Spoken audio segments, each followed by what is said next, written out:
Good morning student, मैं जितेंद्र कुमार आदेश ITI के YouTube channel पर आपका स्वागत करता हूँ। आज हम रिवीजन करेंगे। इसमें टॉपिक है हमारा चुंबक और वैद्युत चुंबकत्व यानी मैग्नेट और इलेक्ट्रोमैग्नेट। तो ये हम पहले भी डिस्कस कर चुके हैं कि चुंबक क्या होता है और इलेक्ट्रोमैग्नेट क्या होता है। ये सारी चीज़ें हम पढ़ चुके हैं। आज हम फिर से इसका रिवीजन करेंगे।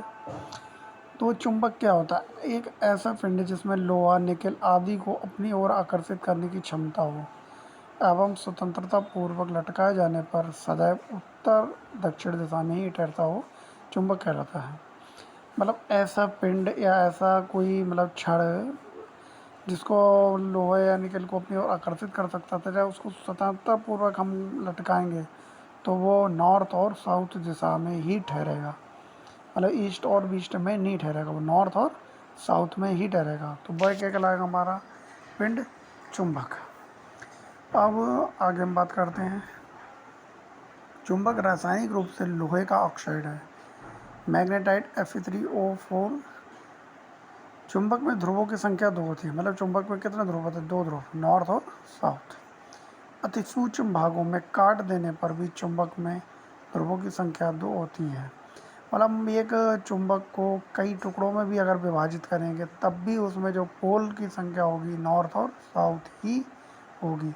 चाहे हम कितने भी एक चुंबक को चाहे हम 1 करोड़ भागों में बांटें या 1 लाख भागों में बांटें, कितने भी भागों में बांटें, उन सब के जितने भी टुकड़े होंगे उन सब के 2 पोल बनेंगे, नॉर्थ और साउथ। चीज़ याद रखने की है। चुंबक में केवल एक ध्रुव का कोई अस्तित्व नहीं होता। मतलब ऐसी कोई चुंबक नहीं होगी जिसमें केवल एक ध्रुव हो, मतलब नॉर्थ हो और साउथ ना हो, ऐसी कोई चुंबक नहीं होगी। चुंबक के दोनों ध्रुवों की ध्रुव सामर्थ्य यानी पोल स्ट्रेंथ बराबर होती है। मतलब दोनों ध्रुव जो होते हैं उनकी जो क्षमता होती है आकर्षित करने की, वो दोनों की बराबर होती है।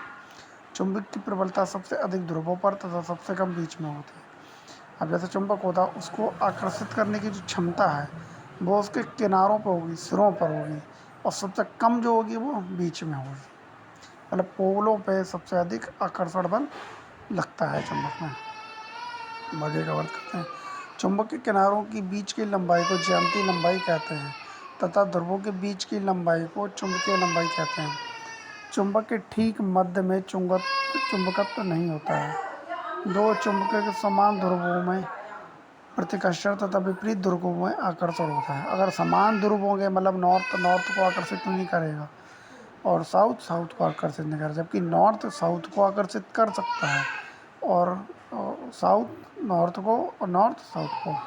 मतलब समान ध्रुव एक दूसरे को आकर्षित नहीं करेंगे, जबकि विपरीत ध्रुव एक दूसरे को आकर्षित करेंगे। अब इसी क्रम में हम आगे बढ़ते हुए बात करते हैं प्राकृतिक चुंबक। प्राकृतिक चुंबक क्या होता है? Natural magnet. प्रकृति में मिलने वाले ऐसे पदार्थ जिनमें लोहे को आकर्षित करने का गुण होता है प्राकृतिक चुंबक कहलाते हैं। मतलब हमारे प्रकृति में कोई भी ऐसा पदार्थ हो जिसमें लोहे को आकर्षित करे वो हमारा क्या कहलाएगा? प्राकृतिक चुंबक। इनकी कोई निश्चित आकृति नहीं होती, जैसे चुंबक पत्थर, इसका उदाहरण सबसे बढ़िया है चुंबक पत्थर। इनकी कोई आकृति नहीं होती है, किसी भी आकृति के भी हो सकते हैं। एक तरह से हम कह सकते हैं प्राकृतिक चुंबक में हमारी पृथ्वी भी एक तरह से प्राकृतिक चुंबक है। हम किसी भी चीज़ को एक निश्चित दूरी तक फेंकते हैं, उसके बाद वो चीज़ सीधे गिर के ज़मीन पर भी आती है। तो ये भी हमारा एक प्राकृतिक चुंबक का सबसे अच्छा उदाहरण हो सकता है। कृत्रिम चुंबक क्या होता है? कुछ पदार्थों को कृत्रिम विधियों द्वारा चुंबक बनाया जाता है, जैसे लोहा, इस्पात, कोबाल्ट आदि। इन्हें कृत्रिम चुंबक कहते हैं। ये विभिन्न आकृति के हो सकते हैं। छड़ चुंबक, घोड़ा नाल चुंबक, चुंबकीय सुई इत्यादि कृत्रिम चुंबक हैं। कृत्रिम चुंबक की क्षमता प्राकृतिक चुंबक की अपेक्षा अधिक होती है।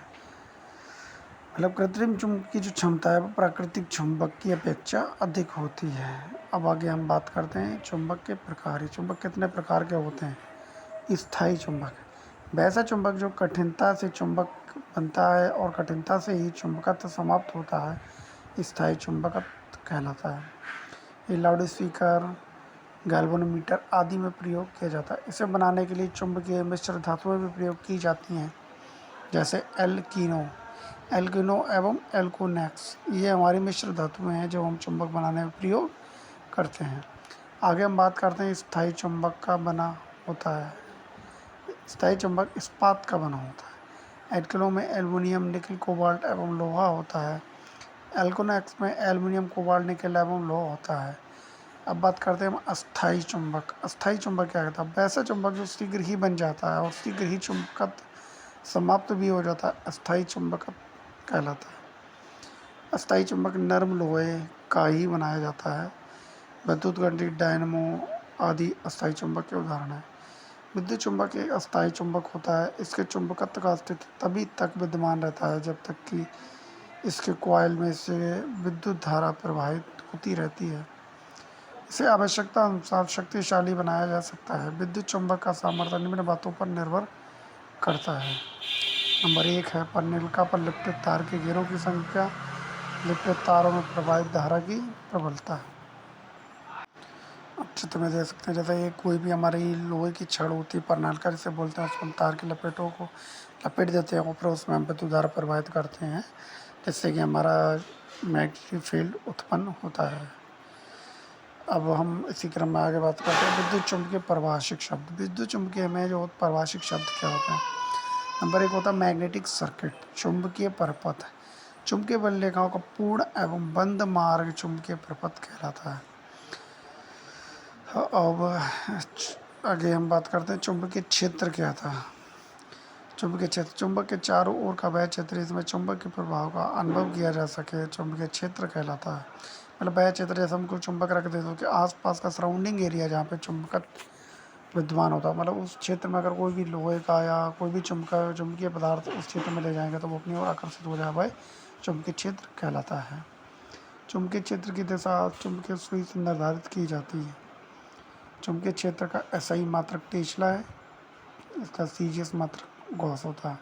एक गॉस बराबर होता है 10⁻⁴ टेस्ला। क्षण चुंबक के चारों ओर पैदा हुए चुंबकीय बल रेखाओं की दिशा उत्तरी ध्रुव से दक्षिणी ध्रुव की ओर होती है। चुंबकीय बल रेखा, आगे बात करते हैं चुंबकीय बल रेखा क्या होते हैं। चुंबकीय क्षेत्र की दिशा को दिखाने के लिए चुंबकीय बल रेखाओं का प्रयोग किया जाता है। चुंबकत्व भाग बल, मैग्नेटोमोटिव फोर्स, जिस प्रकार वैद्युतिक परपथ में विद्युत भाग बल इलेक्ट्रॉन को चालक में से प्रभावित कराता है, उसी प्रकार चुंबकीय विद्युत भाग बल चुंबकीय परपथों में चुंबकीय फ्लक्स को गतिमान करता है। इसकी इकाई एम्पीयर टर्न है। इसे एन आई से प्रदर्शित करते हैं। एन बराबर होता है नंबर ऑफ टर्न्स, आई होता है करंट, इसमें प्रवाहित धारा। चुंबकीय क्षेत्र की तीव्रता, चुंबकीय क्षेत्र में से क्षेत्र के लंबवत एकांक लंबाई का ऐसा चालक तार रखा जाए जिसमें एकांक प्रबलता की धारा प्रवाहित हो रही हो, तो चुंबक पर लगने वाला बल ही चुंबकीय क्षेत्र की तीव्रता की माप होगी। चुंबकीय क्षेत्र की तीव्रता एक सदिश राशि है। चुंबकीय फ्लक्स, चुंबकीय क्षेत्र में किसी चुंबकीय बल रेखा के लंबा तल से गुजरने वाली चुंबकीय बल रेखाओं की कुल संख्या चुंबकीय फ्लक्स कहलाती है। मतलब चुंबकीय बल रेखाओं की जितनी भी संख्या होती है हमारा चुंबकीय फ्लक्स कहलाती है। इसका मात्रक वेबर है, इसे फाई से सूचित किया जाता है। यदि चुंबकीय फ्लक्स का मान फाई हो तथा प्रभाव के अंतर्गत क्षेत्र का क्षेत्रफल ए हो, ए बराबर एरिया होता है, तो चुंबकीय फ्लक्स घनत्व क्या होता है? बी बराबर φ/h, जहाँ बी बराबर होता है चुंबकीय फ्लक्स घनत्व। फ्लक्स घनत्व का ऐसा ही मात्रक होता है वेबर प्रति मीटर स्क्वायर। इस चुंबकीय फ्लक्स, चुंबकीय घनत्व, ये सब पर्यायवाची होते हैं एक दूसरे के। धन्यवाद। आज के लिए इतना ही। इसको हम रिवाइज करेंगे और कोई भी दिक्कत होती है उसको हम एक बार पढ़ के हमसे डिस्कस कर लेना। ठीक है, धन्यवाद।